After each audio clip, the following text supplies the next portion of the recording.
মুস্তাফিজুর রহমানকে ফেরাতে চেয়েছিল আইপিএল এবং শুধু ফেরাতে চায়নি, আলোচনাতেই সীমাবদ্ধ থাকেনি। বিসিবি সভাপতি বরাবর ফোনও করা হয়েছিল যে কোনোভাবে মুস্তাফিজকে ফেরানো যায় কিনা, কারণ মুস্তাফিজকে যখন বাদ দেওয়া হয়েছিল তার সাথে সাথেই কিন্তু বিসিবি তার অনাপত্তিপত্র অর্থাৎ আইপিএল ক্ষেত্রে যে ছাড়পত্রের প্রয়োজন হয় বিসিবি থেকে সেটাও বাতিল করে দিয়েছিল, বিসিবি বিবৃতি দিয়েছিল।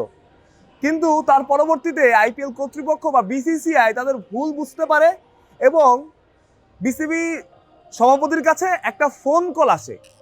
সেই ফোন কলের শেষটা বিসিবি সভাপতি নাকি এভাবে করেছেন, অনেকটা সিনেমার ডায়লগের মতো, যে অনেক দেরি হয়ে গেছে। এমনই একটা খবর প্রচার করেছে জাতীয় দৈনিক কালের কণ্ঠ। তারা বলছে যে খবরটা প্রকাশ হয়েছে, যে এই খবরে পুরো দেশ উত্তাল হয়ে গিয়েছিল মুস্তাফিজকে বাদ দেওয়া তার পরপরই, অর্থাৎ ঘন্টা দুয়েকের মধ্যেই নাকি তাদের সাথে যোগাযোগ করা হয় এবং বিসিবির পক্ষ থেকে না করে দেওয়া হয় ইটস টু লেট বলে।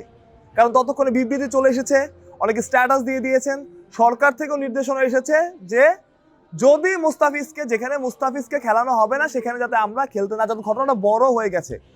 একজন পরিচালক নাকি এটাকে তুলনা করেছেন তাদের সাথেই ফোন করে দ্বিতীয় ইনিংস বা টেস্টের একটা ইনিংস ডিক্লেয়ার করার সাথে। অর্থাৎ আপনি একটা টেস্ট ম্যাচ খেলছেন, একটা ইনিংস আপনি ডিক্লেয়ার করে দিলেন, কিন্তু তারপর আবার ব্যাটিংয়ে নামতে ছিলেন, যে মনে হলো না আমি আবার একটু ব্যাটিং করি, সেটা তো সম্ভব না। এখানেও বিসিবি বলেছে যে এটা আসলে সম্ভব না আমাদের পক্ষে, কারণ আমরা ইতিমধ্যে বিবৃতি দিয়ে দিয়েছি, আমরা ইতিমধ্যে আমাদের অবস্থান স্পষ্ট করেছি এবং অনেক দেরি হয়ে গেছে। অর্থাৎ মুস্তাফিজকে ফেরাতে চেয়েও ফেরাতে পারেনি আইপিএল। এটা অনেক বড় একটা স্টেটমেন্ট, অনেক বড় একটা খবর অবশ্যই। কিন্তু পরবর্তীতে কি হলো? গতকাল থেকে বিভিন্নভাবে ঘটনাটা বড়ই হচ্ছে। এটা বড় ঘটনা হবে, এটা খুবই স্বাভাবিক ব্যাপার। তবে গতকাল থেকে যেটা হচ্ছে, বিভিন্ন প্রতিষ্ঠিত বিভিন্ন গণমাধ্যম থেকে আমরা বিভিন্ন খবর পেয়েছি। কখনো সেই গণমাধ্যমগুলো প্রকাশ করে যাদের আমরা বিশ্বাস করি যে আইসিসি নাকি বলে দিয়েছে বাংলাদেশ যদি ভারতে না দেয় তাহলে পয়েন্ট দিতে হবে, তো ওয়াক ওভার দিতে হবে।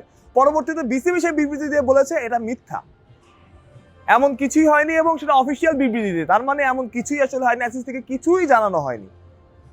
শুধু সেটা না, মুস্তাফিজুর রহমানের মিথ্যা কোট, লিটন দাসের মিথ্যা কোট বা মিথ্যা নিউজ এসবও ছড়ানো হচ্ছে। মুস্তাফিজ নাকি বলেছেন যে 20 কোটি টাকা হলো আমি আর আইপিএল খেলবো না, বা পিএসএল এর কোয়ালিটি নাকি আইপিএল এর থেকে ভালো, আমি আর কখনো আইপিএল খেলবো না, আমি কোয়ালিটিকে প্রাধান্য দিই, এসব নাকি বলেছেন মুস্তাফিজ। এইসব ঘটনাও ছড়ানো হচ্ছে।